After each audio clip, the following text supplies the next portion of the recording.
dive right in because that's what I do. I just get into it. So just breathe. How to improve your health one breath at a time. So you can think of this um, you can think of this event as sort of a breathing 101 class.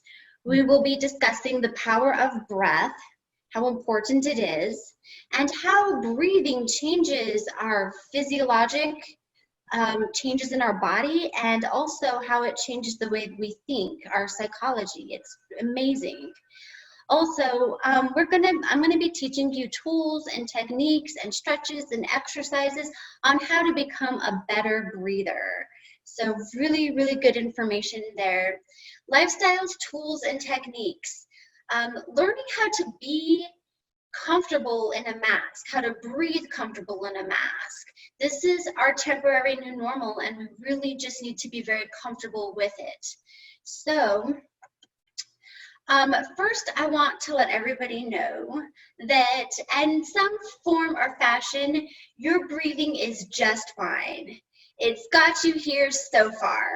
So I know that there's a lot of technical things that I'm going to be talking about, but just, just take the pressure off. You're breathing and it's all good. So let's go to the next slide. All right. Your breath is one of the most important yet basic functions in the body, and we tend to greatly underestimate its importance and the power that it has on us. So I really think that we should start off by taking a minute to check into our breath, check into how we breathe and our normal breathing. So I'm actually going to time us for 1 minute, and what I want you to do is, I don't want you to change anything.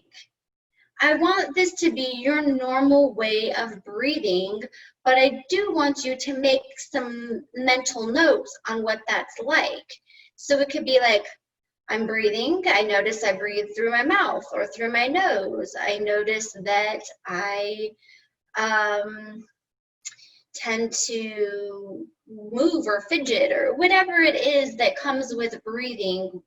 We're just going to acknowledge it and not change it. Just know that that's right now, as of right now, the normal way that you're breathing. So we're going to do this for 1 minute. So I'm going to go ahead and start the timer, and everybody get ready and start breathing like you've been breathing already.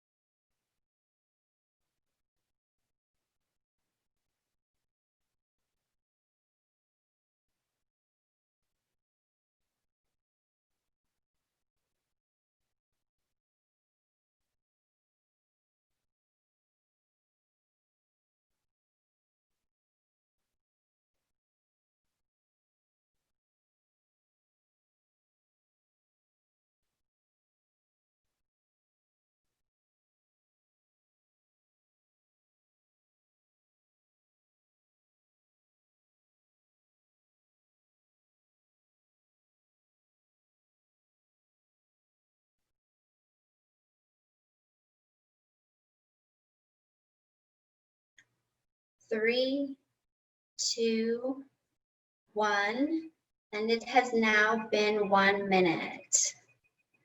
Okay. When's the last time that you checked in with your breathing for a full minute? So make a mental note. What was that like for you? How did you feel? What were you thinking? Was that difficult? Did you get antsy? All of this are things that come with your physiology, your psychology and your physiology.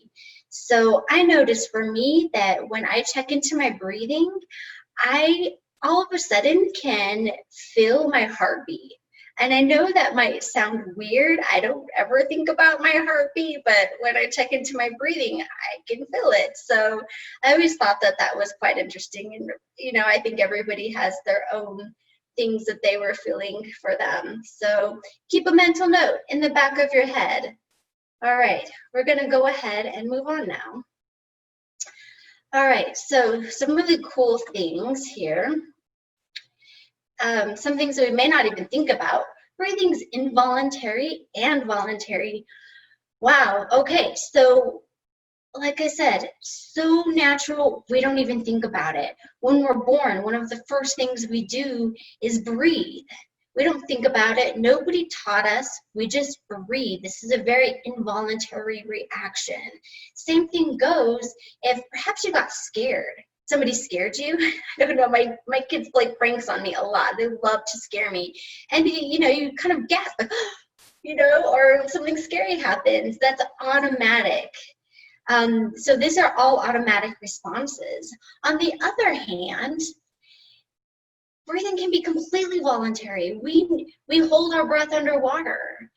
Musicians have to control their breathing when they are playing their music, and singers have to control their breathing as they sing. My daughter is in choir, and she's always telling me about these breathing exercises that she needs to do.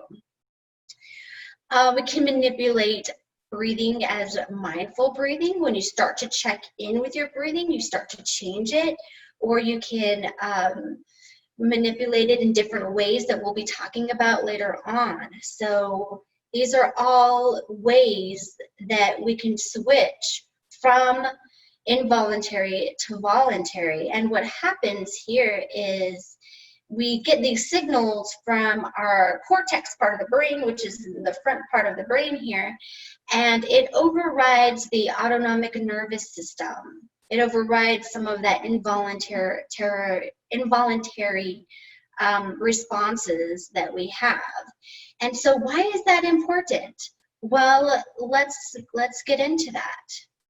Okay, so this is a picture of this is the main the main part of the autonomic nervous system, let's just say that. So the autonomic system in itself is part of the central nervous system, and it really does regulate a lot of the body's responses to the environment in a way that we don't have to think about it. We don't think about our heartbeats necessarily. We don't have to control that, at least. We don't control our digestion, how we digest food, how we secrete hormones. All of that stuff is done on its own. It's automatic, and which is good because that would be a lot to think about. Okay, so there's two different systems. There's the sympathetic system and the parasympathetic system. And I don't know if you can see my cursor as I go over this, but we're going to start with the sympathetic nervous system, and that really is your fight, your flight, and your freeze. And I'm actually going to switch between two different slides right now. So I'm switching here, and you can see also on the left-hand side is still the parasympathetic nervous system. And that is when you are preparing your body for either to run away from something or to brace yourself from something. So there's that famous story of how hundreds of years ago, we had to think about running away from a bear or a tiger, and we needed all of our resources to have enough reaction time to get away from a dangerous situation. So that's the sympathetic. It's all about protecting us and helping us with a dangerous situation. It's very reactive, it's very responsive, fast heartbeat, expanded pupils. All of our digestive juices stop. We don't do that because we're trying to get all of our blood to our extremities, our feet and our legs and our hands, so we can take off or defend ourselves. Whatever it is that we need to do, and that the hormones pump through, the adrenaline hormones pump through. It's very high energy, but it can also be very anxious energy as well. So I'm going to switch back to here, and we're going to talk about the opposing side, which is the parasympathetic system. And that one, as you can see, is kind of controlled a little bit differently. You will see that the fibers from the parasympathetic system are coming, the afferent fibers are more in the brainstem. So if you see this picture, when you see this is the brainstem, I don't know if you can see me, it's back here. And those are where the fibers are connecting to the brainstem. And then also there's this nerve called the vagus nerve, and a lot of the organs respond to that vagus nerve: the lungs, the digestive system, the liver, and that looks like kidney right there. So, and then also the bladder too. So if you look on the parasympathetic side, you'll see that all of those afferent fibers are more along the spinal column. And it's just so incredibly fascinating. So that's the environment responses, where they're just taking all of the environment and then responding in that sort of way that goes to our organs so that we can do what we need to do. Okay, so the parasympathetic is more of the calming. That's the relaxation response. That's rest, digest, restore, rejuvenate. Our heartbeat slows. Our breathing slows, our pupils shrink back to normal size. We get the digestive juices back in our gut to help us absorb food, digest food, and then we regulate more of the hormones and we relax. We conserve our energy. We feel fine again. So what is happening here is that for the most part, we want to have a greater parasympathetic tone. Okay, we want to be more in that happy, relax, digest, restore, rejuvenate place, because that's a good place to be. And then we want the sympathetic tone to be a little bit more, just not as heightened. So the only time we really want the sympathetic heightened is when we really need it. And that is when we need to react, where our house is on fire, we need to get out fast. We need that there to react appropriately so we can survive. So we need this, we absolutely need this, but the parasympathetic should be taking over a little bit more. We want to be here more. And how in the world do we do that? We do that by our breathing, by controlling our breath is a really good way. So if we're more here in the sympathetic, how do we balance that out? And then how do we get to the more parasympathetic? Breathing is exceptional for that, okay? So regulating respiration. Again, so we're increasing that parasympathetic tone, decreasing the sympathetic tone. That's a good place to be. Big, deep, slow breaths. We're going to talk about that. When we take these big, deep, slow breaths, we release all of that CO2 waste. That's a cellular waste that happens that we don't even think about at all. That's our cells working for us every second, and we don't think about it. And then we take in the oxygen, and the oxygen and the air nourishes our cells. It's really food for our cells. Proper respiration, proper breathing balances out blood pH. Now, you may have heard about blood pH often. It's been a concern with people lately with wearing masks. But I can tell you right now that that's not really concerned when you wear a mask. You can get the proper blood pH balance wearing a mask if you're breathing properly. And then again, it's also good for your mental state, your mental well-being. You get grounded, you get calm. So there you go, the power of breath, why this is so important. If it's so important and it's so natural to us, why do most of us not breathe correctly? Well, it's multifactorial. So babies breathe correctly for the most part. Pretty much kids do too. And then there's something that happens from being a kid to a teenager that changes the breathing.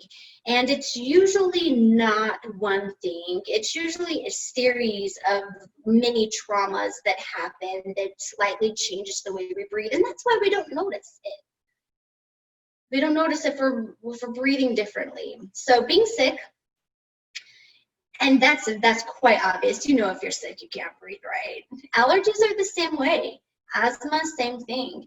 And injuries. If you played sports and you fell down one too many times and hit your nose, if you got an injury to the throat, the chest, the stomach, any of those will affect the way that you're breathing. Stress is huge. It really doesn't, it just takes you from a belly breath to a chest breathing. And if you look at this picture right here, you'll see what I mean.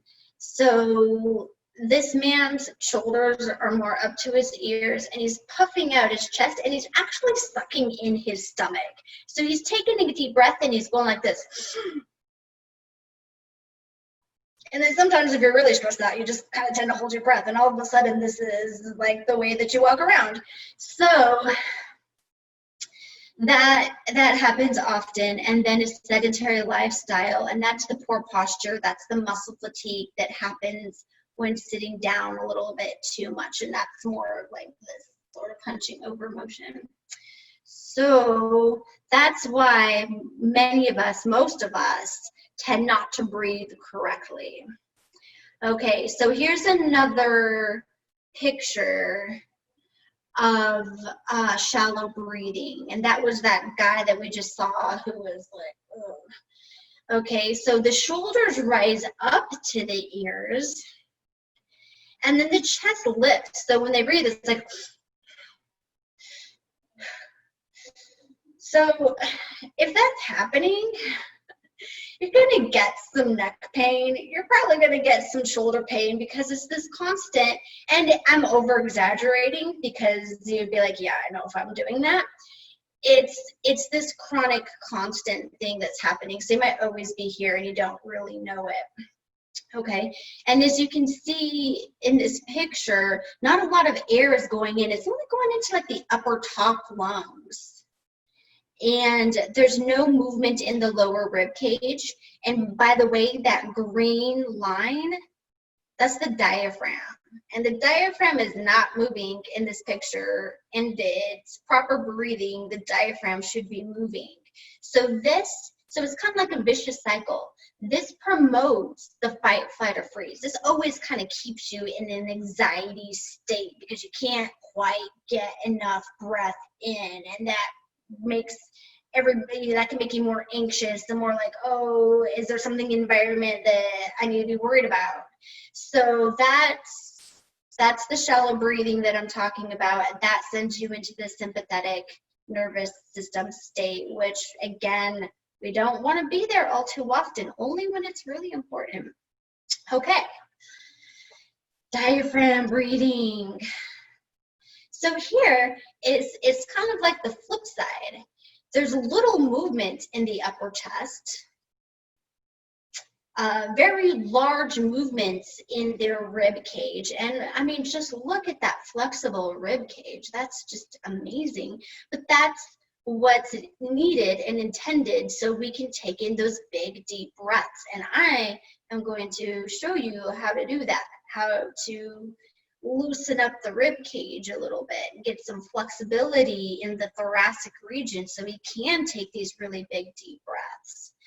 Okay, so this promotes the rest, the digest, the restore, the rejuvenate, the peaceful sleep, the happy feelings. I can go on, but I think I'll just go to the other slide instead. All right. Okay, here we go. What we've all been waiting for. how to become a better breather. We're going to talk about paced breathing. There's 2 different types of paced breathing that we'll talk about. Belly breathing, and then a more advanced type of breathing called the 3-step breath. And along with that are stretches. And again, the stretches are to improve flexibility, improve muscle tone, improve posture. And they're really great. So we're going to go over those 2. And it's in the handout. So you don't have to have the handout in front of you, but it's explained in greater detail, all of these in the handout. Okay, and then we'll talk about breathing in a mask. Super important. Okay, so here I got this link from YouTube. So it's the Calm Breathe Bubble. And what it is this circle is this 30, I believe it's 30-second breathing. And we're going to do it all together. So half of the breathing is breathing out. Let's try it. I'm going to press play because I want to see exactly. But you're breathing out half the time and you're breathing in half the time. So I'm just going to do a quick little play here. See where we're at. Oh, that's why. Okay. So we're not going to do this yet, but you can see here that we're breathing in. It signals you to breathe in, and then it signals you to breathe out. Let's go ahead and try that together. Okay, so you breathe in, and then you breathe out. So that's how that works. Let's try that again. I didn't get my timing right. It kind of starts. So let's all be ready for this. Okay, here we go. Breathing in, and we're breathing out.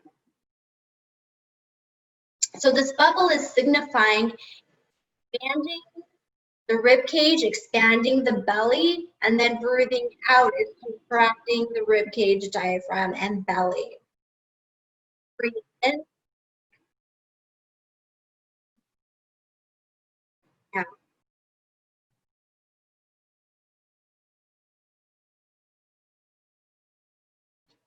All right. So that's paced breathing. And that was 30 seconds. So that's very doable. And if you want the link, I don't know if we have the link posted, but I'll post it. I'll post the link for everybody. Okay. So another form of paced breathing is exhaling out longer than you're inhaling. So when you breathe in for 2 counts, you exhale for 4 counts. And what that does is the breathing out is what's really triggering the parasympathetic system to come in and relax the body and come more into a balance and to increase the tone, the parasympathetic tone. So we're going to do this together. So you breathe in through your nose, and it is important to breathe in through your nose. So we'll breathe in, and then you breathe out, pursed lips for 4 counts. Breathing in for 2, and out for 4.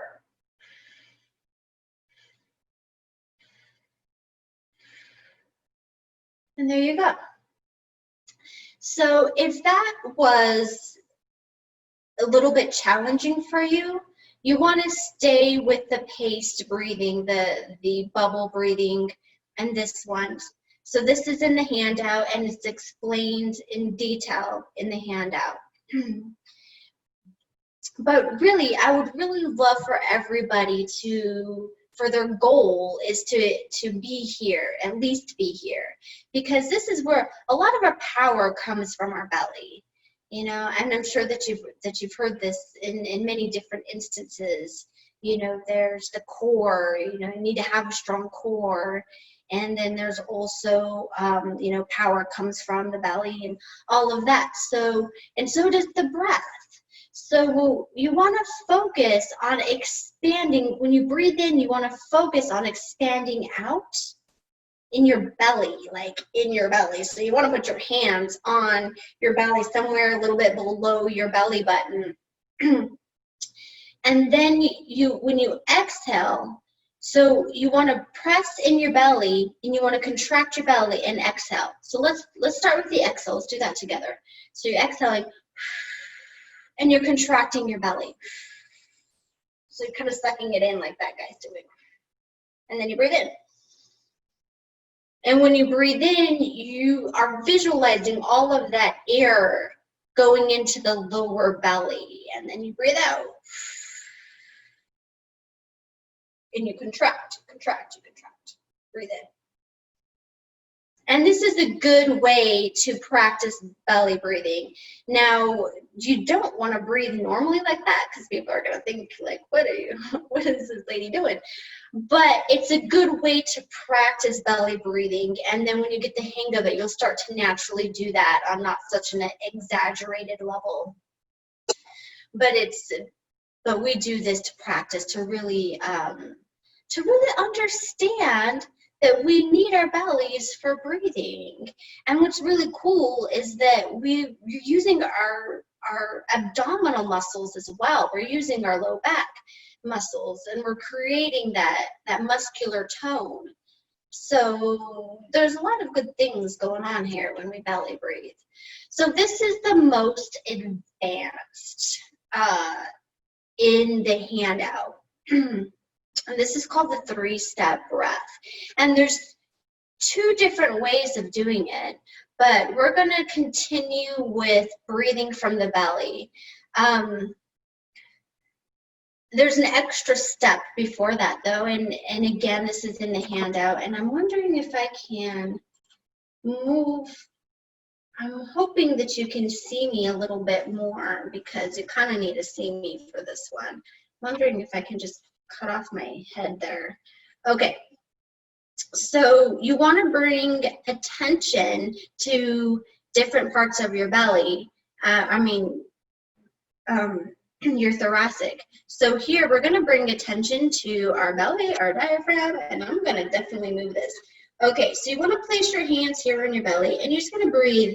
You want to breathe in, and you want to breathe out. So this can be slightly counterintuitive. So this is why we practice this.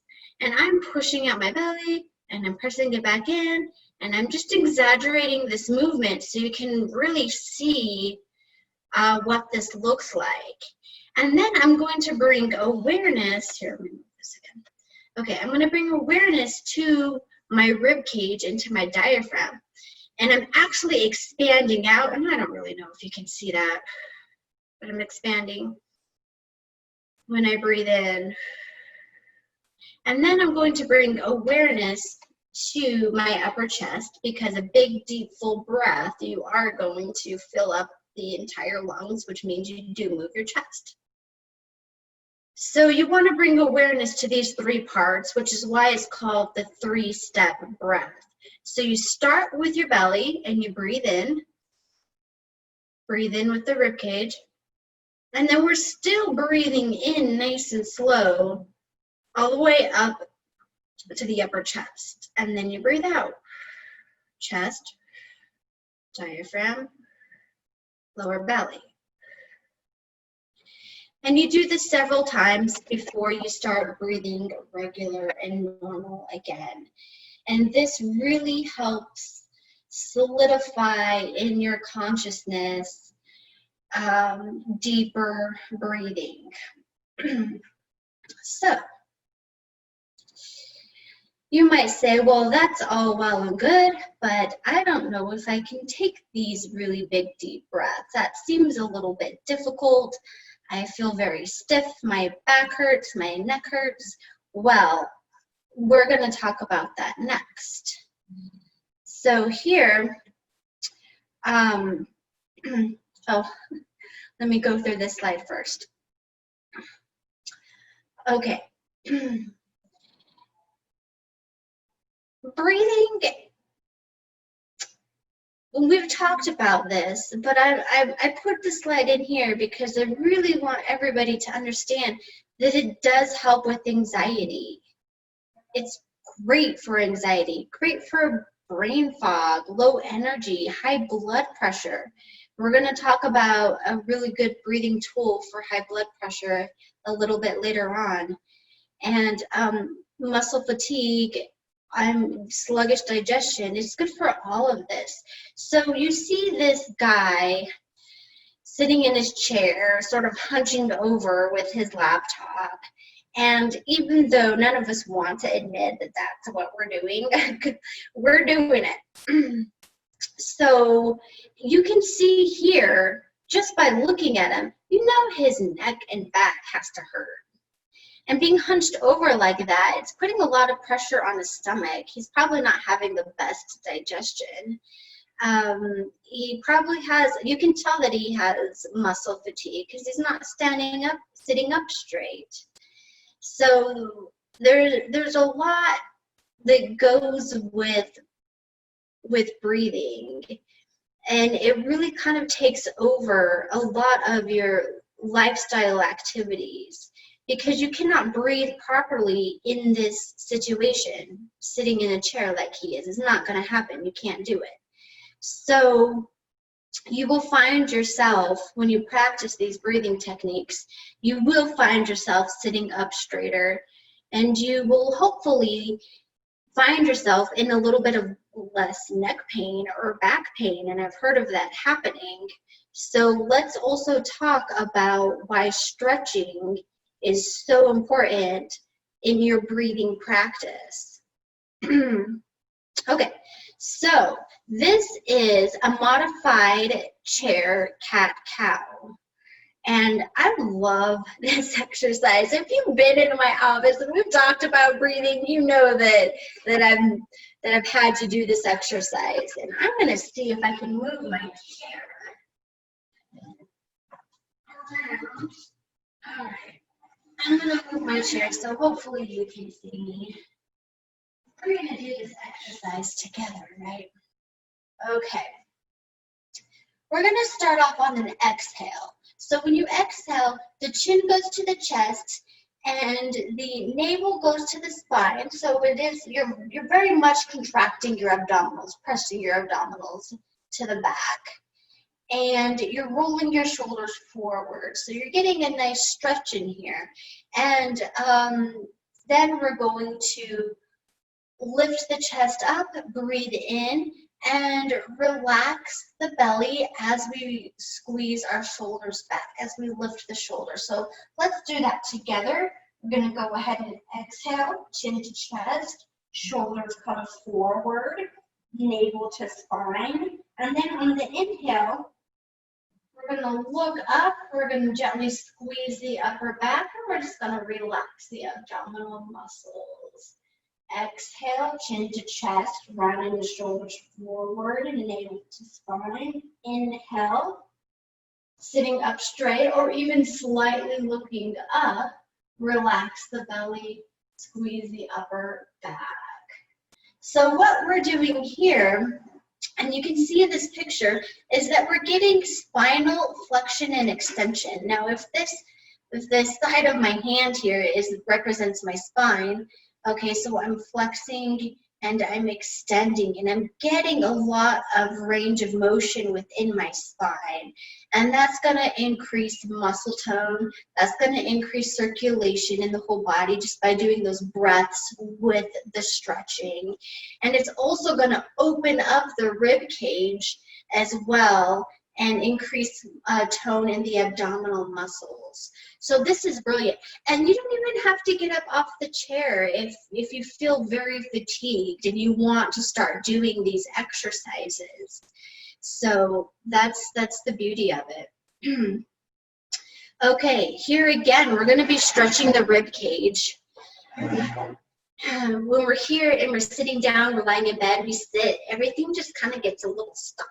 So we're going to unstick everything. So here we're reaching up with both hands. This is called the overhead reach side bend. We're placing one arm down, and then we're just reaching over to the side. So we're exhaling when we reach over. Okay, and then we'll just stay here for a couple breaths. Breathing in and exhaling and just feeling that stretch. Okay, so we're gonna bring the other arm up. We're gonna take a nice big inhale. And exhale, we're bringing that arm down and reaching to the other side. So when I first started these stretches, I was like here, and I'm like, oh, I can even do a side stretch. And then eventually I was really able to get a lot of flexibility in the rib cage, and I was able to actually have my bicep by my ear and have this more of a side stretch here. So that is how you do that stretch. And then we're just gonna go ahead and take a couple deep breaths here. It feels nice. In fact, you might also feel a bit freer and lighter in the upper thoracic area just from those two. But I actually have one more stretch for you, so let's go ahead and look at that. Okay, seated spinal twist. So here we have our shoulders or elbows a little bit lower than shoulder height. And now we're using our breath to exhale to the right. So I'm going to go ahead and just take an inhale. And then I'm going to exhale to the right. This is so slow because you're using your breath. You're being very mindful and conscious. And then you inhale back to center. We're going to do that again to the right. And back to center. One more time to the right. This would make 3 times. And back to center. And we're going to repeat this on the other side. So breathing in and exhale to the left. To center. Left. And don't be afraid to make a noise when you exhale, because you really want those pursed lips. And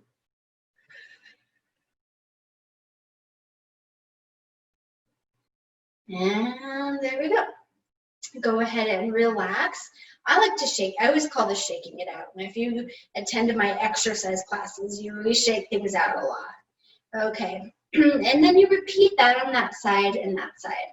So you can also adapt this. You can modify this any way you like. If you want to, you can exhale, inhale back to center, and exhale to the other side if you feel up to that. So what I'm really looking for is I'm looking for gentle breathing.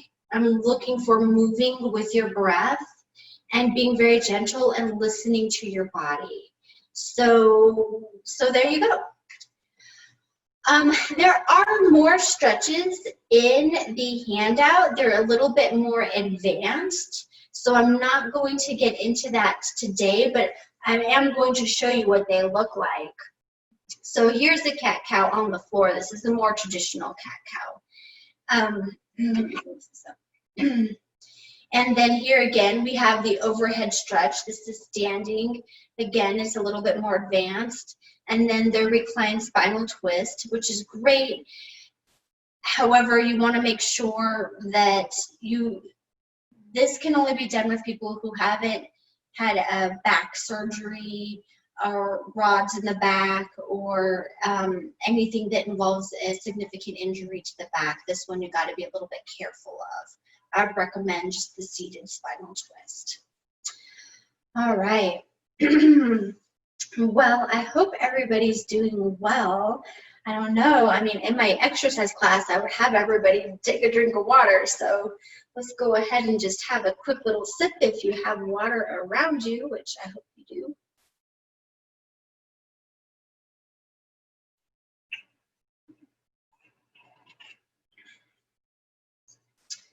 All right.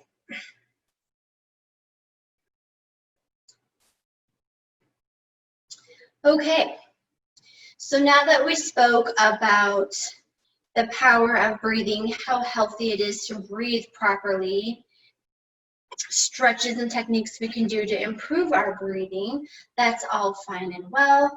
But in this day and age, we need masks. So let's just talk about masks for a little bit here. Masks are meant to be breathed in, breathing into, breathing through. So here, I have my mask. This is not a novel concept. There's been many occasions throughout history where a person has needed a mask to protect themselves, and or others for that matter. So it is designed to be breathed in, or else it would defeat the purpose. So normally there is no risk for wearing a mask. There is a slight risk with the N95, and that's the really thick padded masks. And that's only if it's worn for an extended period of time and with physical exertion. So it's not like you need to, go to the store. You would wear one of these thinner masks or a cloth mask. You wouldn't have to wear one of those very thick N95 ones. Masks do reduce the risk of COVID, and that is because you are reducing the aerosol droplets that come out of the mouth. And it doesn't have to be a sneeze or a cough. It can literally be just talking. So it catches all of the droplets in the mask, and then that's what helps reduce the risk of COVID. So it's very important to know that. So, okay, people who have lung breathing problems, lung problems, COPD, congestive heart failure. Now, this is when they would need to consult their doctor for further information. So that's just a little bit about a mask in itself. Now, as I had previously mentioned, we spread aerosol droplets. And this is an experiment of this doctor who wanted to show what this actually meant as far as for our protection. So the top picture shows this doctor coughing in his mask, and he has a petri dish 2 feet away, 4 feet away, and 6 feet away, and he's coughing. Okay, so you can see with the mask, there's very little, there's 2 distance, 2 feet, and then there's none with the 4 feet and the 6 feet away of these bacterial droplets that he's caught in the petri dish. And petri dish is like, it's not that big, and this, droplets spread. So here he has no mask, and he's doing the same type of coughing that he did with the mask. And you can see quite a few, a lot actually, of these bacterial droplets that have caught in the petri dish. And it's a little bit less with the 4 feet, and it's definitely less with the 6 feet. That's why we say 6 feet distance. But as you can see here, somebody is still exposed. So it behooves you and everybody just to wear the mask. So we might know that by now. Yes, we're supposed to wear a mask. But what if you're just not comfortable in a mask? So there are some tips that you can do to make yourself more comfortable. When I first started wearing, I'm sure when everybody first started wearing a mask, I'm not going to speak for everybody, but it was uncomfortable for me. I needed to get acquainted with it. I needed to find my style, my comfort level. And So one of the first things that I was doing is I was not breathing correctly through the mask. I was kind of breathing through my mouth, and I was taking shorter breaths because it was new and I didn't necessarily understand it. Okay, so when you have your mask, you want to put it on even if you're not going anywhere, and you want to see if you can do the deep breathing, the paced breathing, and get more comfortable and have more awareness with your mask. Okay, so if the breathing and the techniques are not working for you and you want a little bit more feedback about your breathing, we do have a Respirate machine, and this will give you feedback about how you're breathing, and it will guide you to better breathing, which is amazing. We rent them out here. So you can call the office, you can ask for me, and we can go over the Respirate machine, which is an amazing machine. It's the only FDA approved machine that that proves to lower blood pressure. That's amazing. That doesn't happen very often as far as a non-pharmaceutical drug goes. So adjusting your mask so you don't mess with it. That one was huge, and that's huge for a lot of people as well. Okay. So here I have this mask right here, and this is just one of the regular masks. You can find these they hand out at Costco, and they hand out at Sprouts, and it's just your average mask right here. And so when I was putting this on, it was touching my mouth, and for some reason that really bothered me, and I was constantly messing with my mouth, and then I constantly had to put on hand sanitizer and then wash my hands and do all sorts of stuff so I wouldn't expose anybody, and it wasn't fun until I realized that I can knot my mask. And when I knotted the sides of my mask right here, I could breathe better. And I'm just going to put this on because now this mask isn't touching my mouth. And oh my gosh, that made such a big difference. I could leave it on. And sometimes I even forgot that I had it on because that was such a huge sensory issue for me. So you can see that it's like a dome-like shape, but you can also see here that it's not, I don't have any leaks in my mask because this is pressed in. If you're worried about leaks in your mask, especially right here, or for people that have glasses, well, the Morris team has been working very diligently on trying to solve these matters. So here we have a mask that has double-sided tape on it. We just simply stuck double-sided tape right here where you would put the nose part, okay? And because double-sided tape is rather sticky, we've got a cloth, or you could just use like your shirt, your pants, whatever you need, and you just kind of tap it. Lightly tap it so the double tape isn't too sticky to where you're like peeling it off your nose, because that's going to be uncomfortable. So here you can kind of, I hope that you can see this. You can kind of, there's an outline where this double-sided tape is right here. And how you would work this is you want to make sure that you kind of you pull the upper and the lower part of the mask apart, okay?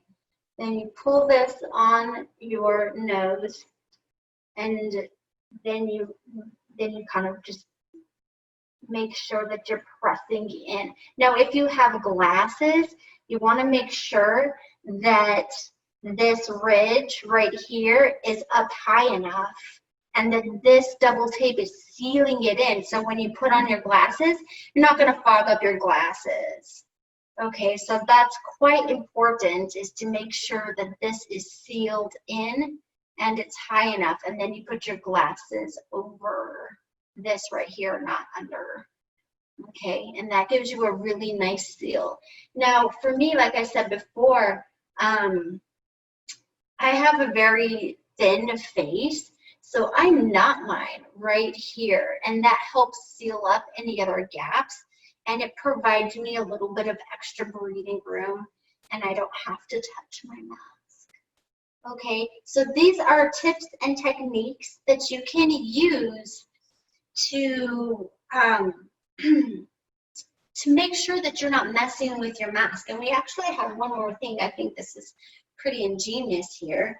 We have foam window seal, and we put the double-sided tape on, and we stuck the window seal to this mask right here.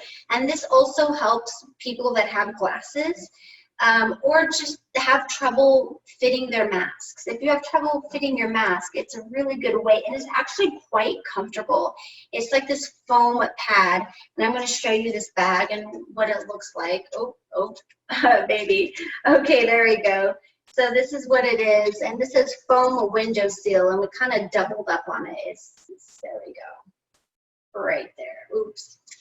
So we doubled up on it, so there's like two of these right next to each other on the top and on the bottom, actually.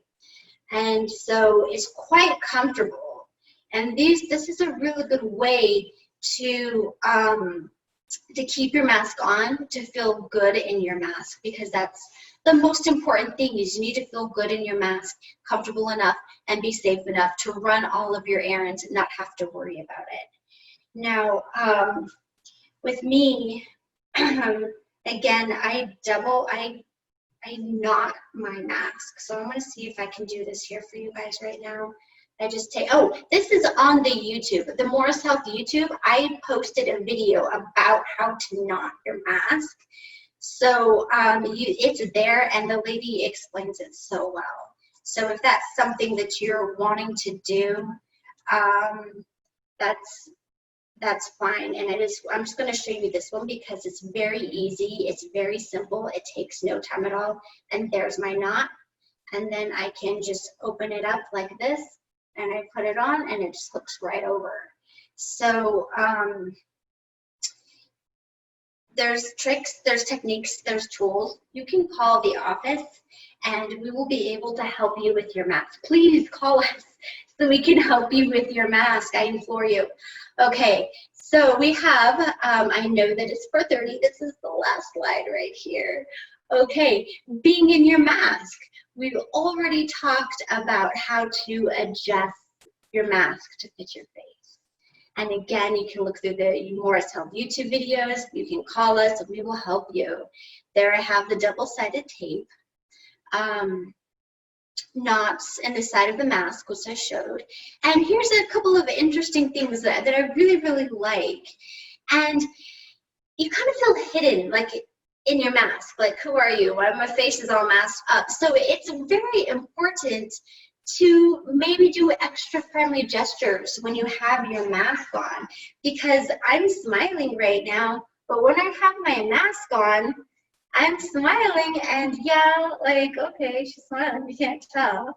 So you might need to do like an over-exaggerated smile, like, hey, or just a simple wave.